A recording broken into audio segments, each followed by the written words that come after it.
So we have a 1.1 million. Yeah, and We crossed a million. we created 370,000 in equity. Oh my God. Hey, this is Neeti, and what you're about to hear today is a very special episode with one of the members from our portfolio program. We call these Sensei Sessions. These interviews are designed to give you a perspective. And we are live. And one of our most fun times of the month is Sensei Panel time. So today we have the chance to hear from some amazing investors who have taken what they've learned in the program and have run with it. And we've got another phenomenal Sensei panel pulled together. And what we want to do is first, let's introduce everybody. Let's let everybody have the opportunity to tell us who they are, where they live, where they're investing, and what brought them into real estate. So let's start there and kind of get started because we've got kind of a big panel with a lot of amazing things to share. So I'm going to start with Vanessa and Anthony. I'm Vanessa, was a New York City Board of Ed teacher for 13 years, stay-at-home mom, and decided to invest. This is Anthony. I'm Anthony. I do a lot of hours at work and basically wasn't feeling too good, and we decided to not count on my W-2 anymore, and we started this journey in Philly, and we're on number 6 now. Looking for 6. Looking for number 6. So that's the short story. Yeah, short story. So we bought in 2 years, we bought 5 properties, and it took us 8 months to get our first one. So don't get nervous with everybody buying their first in 3 months, in 2 months. Everyone's journey is different. You're going to get there. You're in this program for the right reasons. We're in here. We're not leaving, and we're in it to win it, and there's no way looking back. So just remember your why and why you started, and lean on everybody in this program to help you move forward. It's ups and downs, but it's all worth it. So yeah, that's it. Vanessa and Anthony, what is your portfolio value right now? So we have a 1.1 million. Yeah, and we crossed a million. We created 370,000 in equity. Oh my God. Wait, what was that again? I have to write these down. 173? No, 378. 173,000 in equity in 2 years. Wow. Yes. Okay, cool. Thank you. We're going to come back to you because I have a lot I have to ask you. I'm going to go to Andrew now. Again, where you live, where you invest, what brought you here, honestly, and then your portfolio value, please. Sure. Thanks, Cheryl. So Andrew Sajeski, I live just outside of Philadelphia. I invest in Philadelphia and in North Carolina. I have 3 doors now worth about 650 to 675. I haven't calculated my equity lately because I'm in the middle of door number 3, but it's definitely not where Anthony and Vanessa are, but I know there's some in there. So, and what got me into this was, looking for an eventual way out of depending on my W-2 income, right? And being able to have more flexibility and freedom of time and location and space. And so that's what got me into this. And this has been a great community for that, not only in the base level knowledge that we gain through the program, but in the connections and the that we make throughout. I mean, there's others on this panel that I talk to on a regular basis, right? We're texting each other about stuff. We're asking each other questions. So, it's been great. Andrew, thank you. Okay, Effie, where you are, where you invest, what brought you here, and your portfolio value, please. Okay. Hi, everyone. I'm Effie Tchaikovsky. I live in New Jersey with my husband and 4 kids. I'm a business consultant and coach for moms, but I've taken a pause on that while I build this real estate business, and I'll be getting back to that as well. But in terms of what brought me to real estate, everything. I think I quit my job almost like 10 years ago now, when I was really just looking for flexibility. Like, I had an experience with my kid, my second child being born premature and having to go back to work super early, which was super devastating for me. And I think it was at that point that I knew that I wanted to take my life into my own hands. I was always seeking flexibility and looking for something I could do that would still allow me to be present at home. I started to look into different things, looked into a real estate short-term rental, and the BRRRR strategy just checked all the boxes. It's just been like less than 2 years later. I have 11 doors. That's the last one is still in the process. I have 7 doors that are rented. I have 4 more that I'm working on, as well as a flip. Total portfolio is about 2.2 last time I checked. I don't know my equity numbers yet, but this Yes. is really what I'm looking for, the flexibility. And I get to do this in like so much less time than Wow. anything else I've done. Amazing. Congratulations. Let's go to Suraj and Apurva. And actually, I don't think we've talked. I mean, we've been, of course, here in our community, but I don't think we've talked before. So tell us where you live, what you do, where you invest, and what brought you here into our community. So we are based out of Seattle, Washington. I am a software dev manager at Amazon. Apurva is a technical product manager at Denali Advanced Integration. So we both have a 9 to 5. And we invest in Columbus, Ohio, and in Florida, Tampa. So originally we started looking at Cleveland, then moved to Akron, and then finally decided we understand our numbers, and we moved to Columbus, and we were like, okay, we've invested time and money here. We flew in a few times, understood the neighborhood, and yeah, that worked out well. And then. Mm-hmm. What's your total portfolio size? And I know you're also using your primary as investment. Yes. What's Yeah, your so the portfolio total size? would be about 2.2. Thank you all Amazing. for introducing yourself. So I want to talk about some of the mindset shifts that you had to make to achieve what you have achieved right now. So I am going to go to Effie, if I may. I mean, I think the main thing coming in that helped me move fast was just really being all in, right? There was no plan B. This was once I learned about the birth strategy, once I understood it, like everything from like the long-term, the tax benefits, the everything, I was like, oh, this is exactly what I'm looking for. So once I came in, I was like sold. There was like no plan B, no, I'm trying this to see if it works.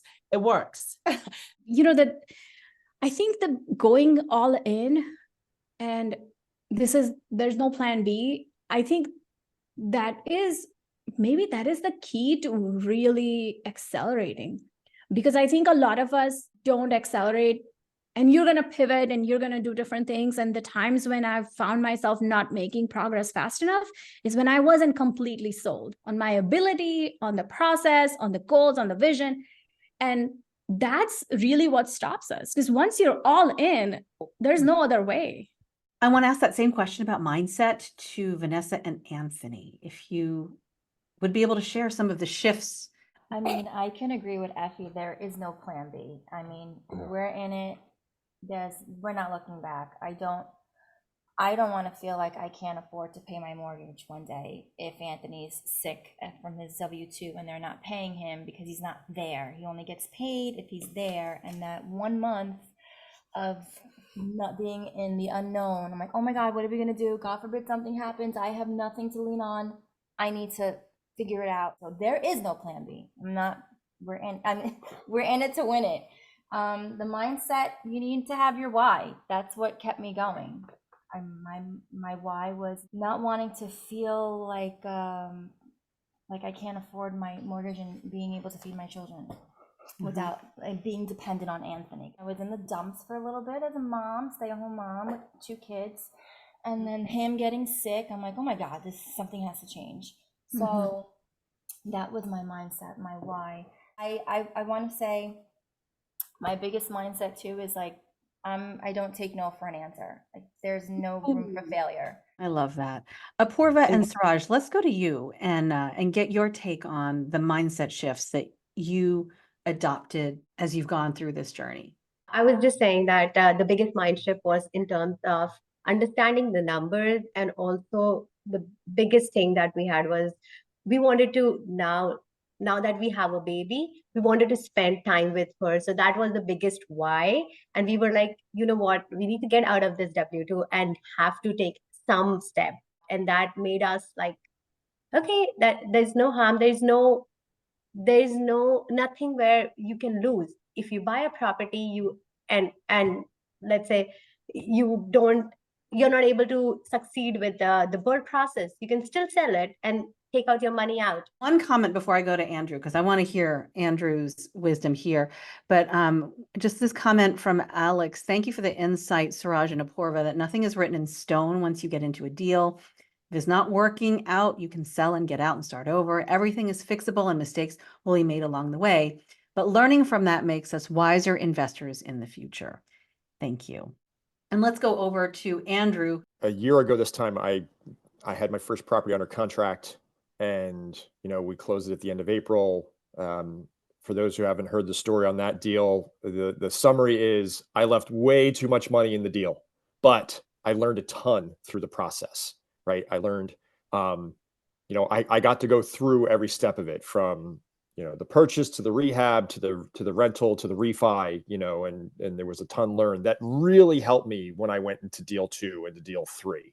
I think that was probably the biggest mindset shift for me, was getting to the point where I can say, I own a real estate investment company, and versus, yeah, I'm trying this thing out and what's going on here. And this community gives you that confidence, right? And not only does it give you the knowledge and the tools, but that knowledge and those tools and the people around us really help you build your confidence.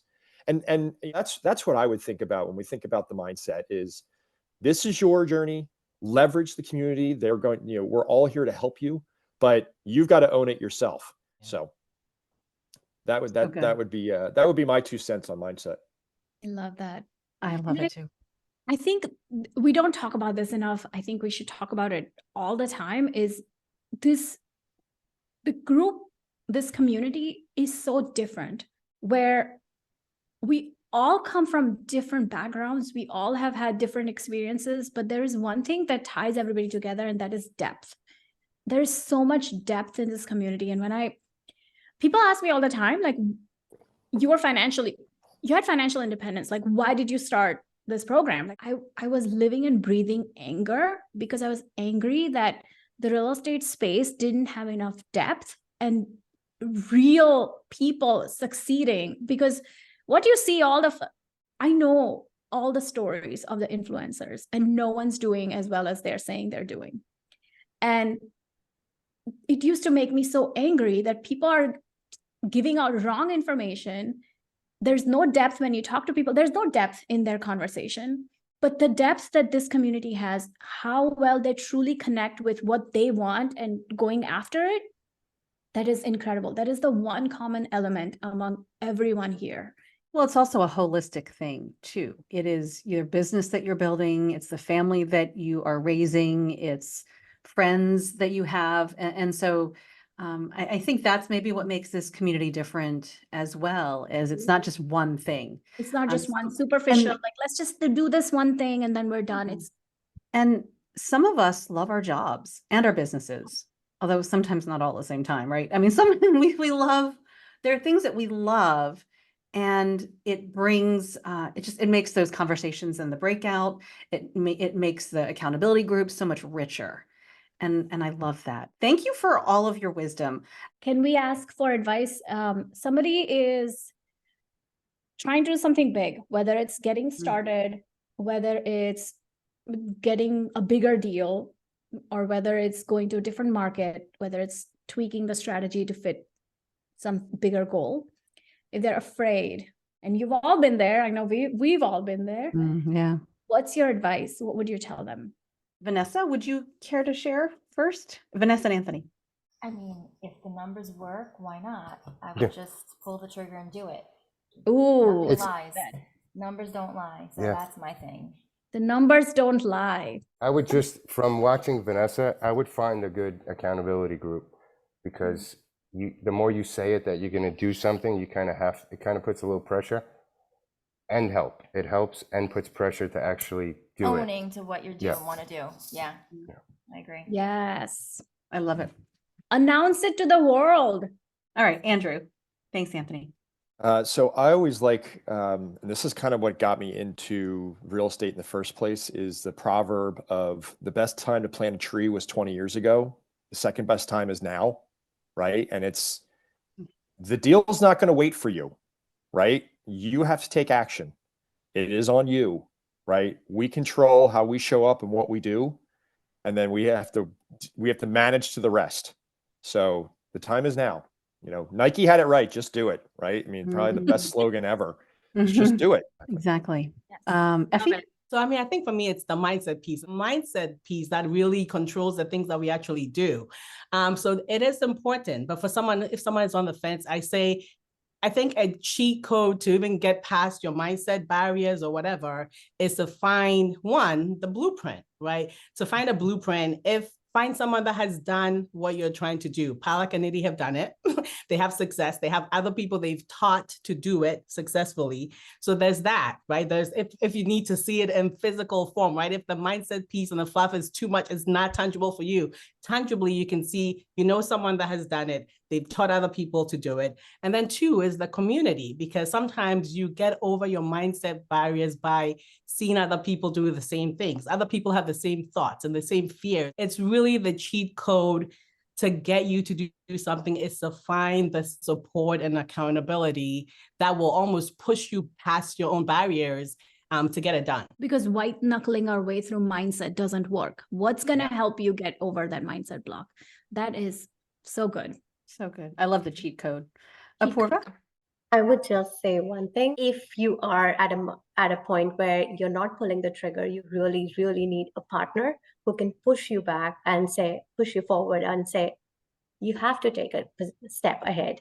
And they really need to help you understand that you are here to achieve something. Know your why should help you move forward. That's one thing. And then second, always do your numbers and see if you are not doing it, even though your numbers are working and you're not doing it, it is something that you have to move ahead. There's always a second door open. I wanted to say thank you to our Sensei panel. Thank you all for being here. Thank you. Thanks. Bye-bye. Everyone. Bye.